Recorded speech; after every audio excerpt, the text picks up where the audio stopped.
All right, guys, it has been nearly a decade since I carried and used a ZT. One of my very first nicer EDC knives was a ZT, a Zero Tolerance 0651, Rick Hinder design. This is a re-release kind of with a new steel on the 330. I'm sorry, the 0350.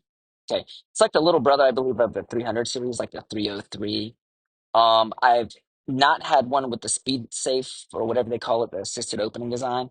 And I thought I would hate it, but it's not too bad at all. Plus, I heard that you can de-assist it pretty easily. I know the first gen of the 303s, you couldn't do it because they didn't have a detent hole cut into the blade. But yeah, I mean, you can modify that, but that's more of a pain.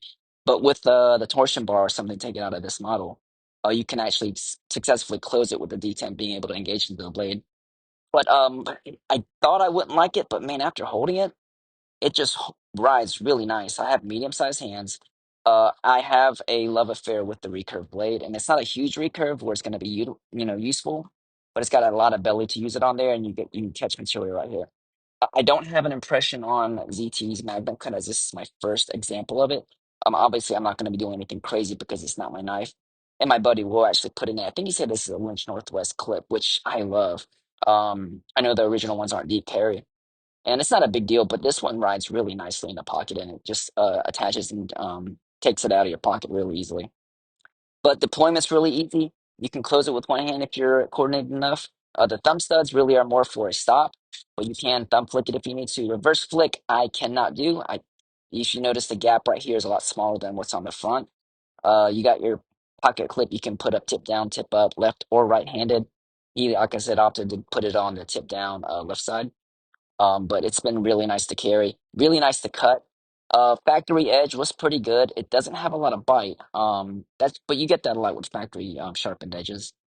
But it was cutting very nicely, very even. I don't see anything nasty with it. I have not sharpened this yet, and I want to see how it does on the stones once I get to a point where I feel like I need to sharpen it. But I'm going to sharpen it for my buddy anyway. But the grip, the handle fits nicely.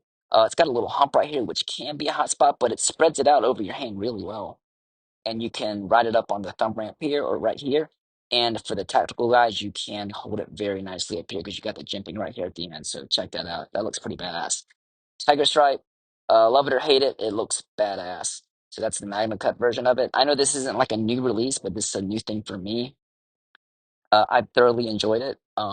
It's been cutting really well, and it's been a lot easier and better to use than I initially thought I would like it, or I'm not sure about the words. G10 feels like, I don't know if you guys are familiar with like Spyderco G10. It's feels like that, nice and grippy, not too aggressive like Emerson. But it feels like it's very secure in my hand, and I'm been using it today, and I really liked it. I'm not gonna be too nasty with it. One question I had, I know earlier on, some of these 350s, the S390 and some of the other steels that came out, if you spine whack it hard enough, you could actually deploy it, or it'll close on you. I do not want to do that because I'm getting old and I might be not be coordinated enough to do that properly. I'll probably end up getting a nasty scratch, but I'll be curious if spine whacking this like this will accidentally close it. But lockup has been absolutely solid. There's no play forward back anywhere. Um, and the it's wiring on washers inside, and I know it's assisted, but it's opening is smooth. There's no hitches. There's no griminess. Closing it, it's very smooth.